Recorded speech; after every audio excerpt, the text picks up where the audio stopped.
Welcome to AP39 TV. చరిత్ర అనేది ఎప్పుడు ఒక్కసారిగా తిరగదు. అది మెల్లగా నిదానంగా మారుతూ వస్తుంది. కానీ కొన్నిసార్లు ఒక్క రాత్రిలో సమీకరణాలే మారిపోతాయి. అప్పుడు మనం చరిత్ర చూస్తున్నామని మనకే అర్థమవుతుంది. సరిగ్గా ఇలాంటి రాత్రే తమిళనాడు అనుభవించింది. అసెంబ్లీ ఎన్నికల ఫలితాలు వెల్లడైన ఈరోజు తమిళనాడు మొత్తం ఒక్కసారి ఆగిపోయింది. టీవీలు, మొబైళ్ళు, టీ కొట్టు దగ్గర చర్చలు అన్నీ ఒకే పేరు మీద కేంద్రీకృతమయ్యాయి, విజయ్. కానీ ఇక్కడ విజయ్ అంటే కేవలం తమిళనాడు అగ్రశ్రేణి నటుడు మాత్రమే కాదు. ఇప్పుడు ఆయన ఒక రాజకీయ నాయకుడు, ముఖ్యమంత్రి పదవికి అడుగు దూరంలో నిలబడిన నాయకుడు. ఇది ఎలా సాధ్యమైంది? ఎందుకు జనం ఆయన వెంట నడిచారు? ఏం జరిగింది తమిళనాడులో? ఈ వీడియోలో మనం లోతుగా చూద్దాం. విజయ్ 2 చోట్ల నిలబడ్డాడు, 2 చోట్ల గెలిచాడు. మొదటి విషయం గమనించండి, విజయ్ ఒక్క స్థానంలో పోటీ చేయలేదు, ఆయన ఏకంగా 2 స్థానాల్లో పోటీ చేశారు. ఇది చాలా సాహసోపేతమైన నిర్ణయం అని చెప్పొచ్చు. ఎందుకంటే ఒక్కచోట ఓడిపోయినా పర్వాలేదని మీరు అనుకోవచ్చు, కానీ 2 చోట్ల పోటీ చేయడం అంటే 2 చోట్ల మీరు గెలవాలి, లేదా 2 చోట్ల అవమానం పాలవుతారు. మరీ ముఖ్యంగా ఒక నూతన నాయకుడికి ఈ రిస్క్ చాలా పెద్దది. కానీ విజయ్ వెనక్కు తగ్గలేదు.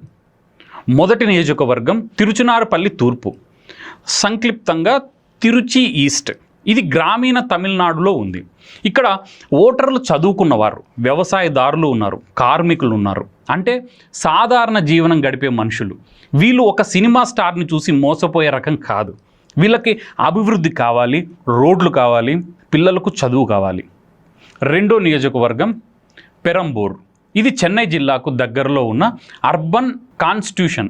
ఇక్కడ యువతరం ఎక్కువ, చదువుకున్న ఓటర్లు ఎక్కువ, అంచనాలు కూడా ఎక్కువే.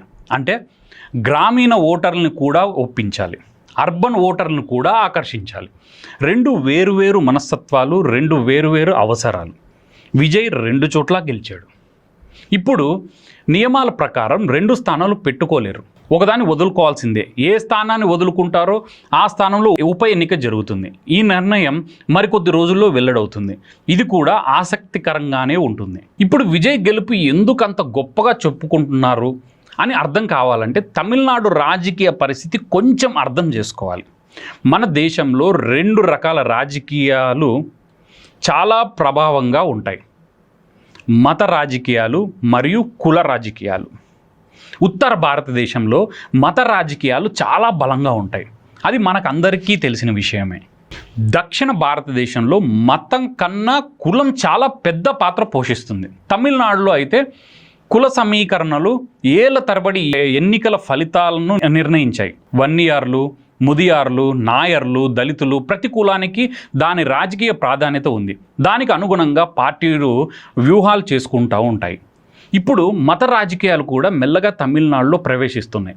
పెద్ద ఎత్తులో కాకపోయినా ప్రభావం మాత్రం కనిపిస్తుంది. ఇలాంటి సంక్లిష్టమైన వాతావరణంలో పుట్టుకతో క్రైస్తవుడైన జోసెఫ్ విజయ్, చంద్రశేఖర్ అలియాస్ విజయ్ రాజకీయ రంగ ప్రవేశం చేశారు. ఇది చాలా సాహసోపేతమైన విషయం. ఎందుకంటే ఒక మైనారిటీ మతస్థుడు ఆధిపత్యం చెలాయించే కుల మత రాజకీయాల మధ్య నిలబడి, నేను అందరి వాడిని, నా పార్టీకి కులమతాలకు అతీతంగా పనిచేస్తుంది అని చెప్పడం అంటే ఆ మాటలు నిజం చేసి చూపించకపోతే ఓటర్లు నమ్మరు. కానీ విజయ్ అది చేసి చూపించారు. విజయ్ ఏం చెప్పారు, ఎందుకు జనం నమ్మారు అని అంటే, విజయ్ పార్టీ పేరు తమిళిగ వెత్రి, తెలుగులో చెప్పాలంటే తమిళనాడు విజయ పార్టీ.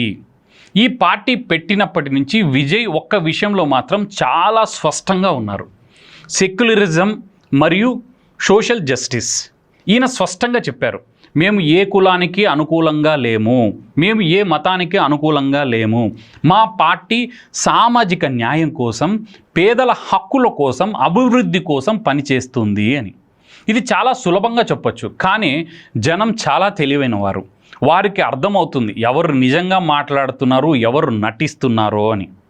విజయ్ విషయంలో జనం ఒక విషయం స్పష్టంగా అర్థం చేసుకున్నారు: ఇతను సినిమాలో నటించినప్పుడు కూడా సామాన్యుల గురించి పట్టించుకున్నాడు. కరోనా సమయంలో సహాయాలు చేశాడు, పానీపూరి అమ్మిన వాళ్లకు సాయం చేశాడు, మురికి వాళ్లకు సాయం చేశాడు, అందరికీ సాయం చేశాడు. అంటే ఈయన ఇమేజ్ కేవలం తెరపైనే కాదు, నిజ జీవితంలో కూడా నిలబడింది. అందుకే ఓటర్లు ఎన్ని నమ్మారు. 60 ఏళ్ల ద్రవిడ రాజకీయాల వల్ల విసుగు కూడా పెరిగింది.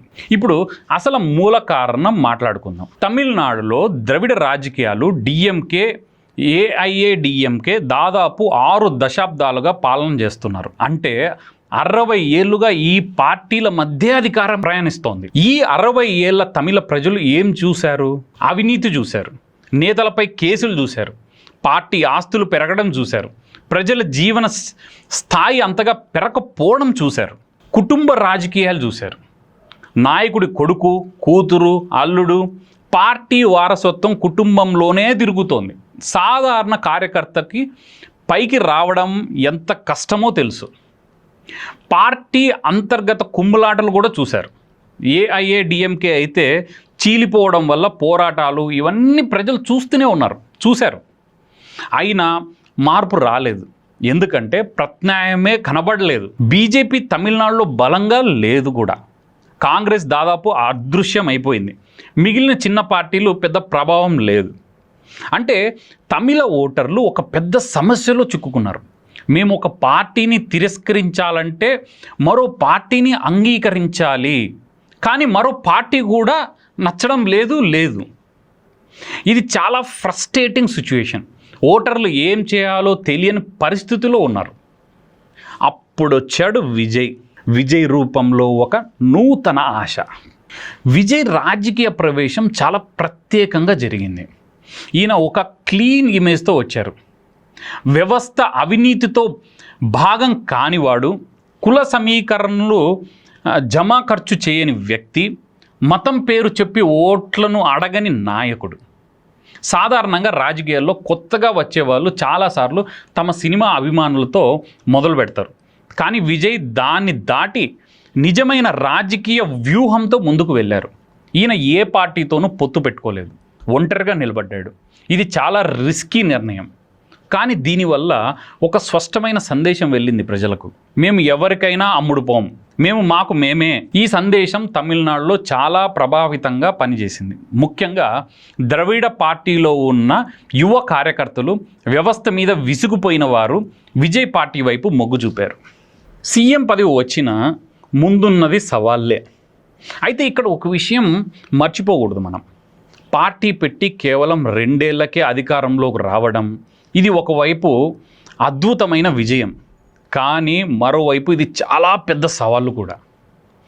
రాజకీయ అనుభవం తక్కువ, పార్టీ వ్యవస్థ ఇంకా పూర్తిగా బలపడలేదు, అధికారంలో ఉన్న వ్యవస్థతో వ్యవహరించడం, బ్యూరోక్రసీని అర్థం చేసుకోవడం, పొరుగు రాష్ట్రాలతో, కేంద్ర ప్రభుత్వాలతో సంబంధాలు నిర్వహించడం, ఇవన్నీ చాలా కష్టమైన పనులు.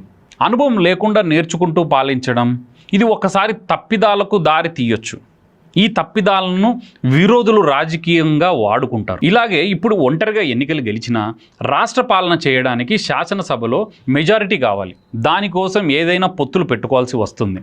అలా చేస్తే ఆ పొత్తులు విజయ్ సూత్రాలకు విరుద్ధంగా ఉంటాయా? ఇవన్నీ ముందే తెలియాల్సిన ప్రశ్నలు. ప్రజలు విజయ్ని ఒక క్లీన్ ఆల్టర్నేటివ్గా ఎంచుకున్నారు. ఈ నమ్మకాన్ని నిలబెట్టుకోవడం అది అసలైన పరీక్ష. చివరి మాటగా చెప్పాలంటే తమిళనాడు రాజకీయాల్లో ఇది ఒక చారిత్రాత్మక మలుపు. ఒక సినిమా స్టార్ రాజకీయాల్లోకి రావడం కొత్త కాదు, కానీ పార్టీ పెట్టిన 2 ఏళ్లకే ఒంటరిగా ఇంత పెద్ద విజయం సాధించడం నిజంగా అరుదైన విషయం. విజయ్ ఇప్పుడు ఒక కొత్త అధ్యయనం ప్రారంభిస్తున్నారు. ఈ అధ్యాయం ఎలా రాయబడుతుందో అది తమిళ ప్రజల జీవితాల మీద, దక్షిణ భారత రాజకీయాల మీద చాలా పెద్ద ప్రభావం చూపుతుంది. ఇప్పుడు మీరే చెప్పండి, విజయ్కి ఒక మంచి ముఖ్యమంత్రి అవుతారా అని మీకు అనిపిస్తుందా? ఆయన ఈ సవాళ్ళన్నింటినీ అధిగమిస్తారా? మీ అభిప్రాయాలు కామెంట్లో చెప్పండి. వీడియో నచ్చినట్టయితే లైక్ చేయండి, ఛానల్ సబ్స్క్రైబ్ చేయండి. మరో ముఖ్యమైన అప్డేట్తో మళ్ళీ కలుద్దాం.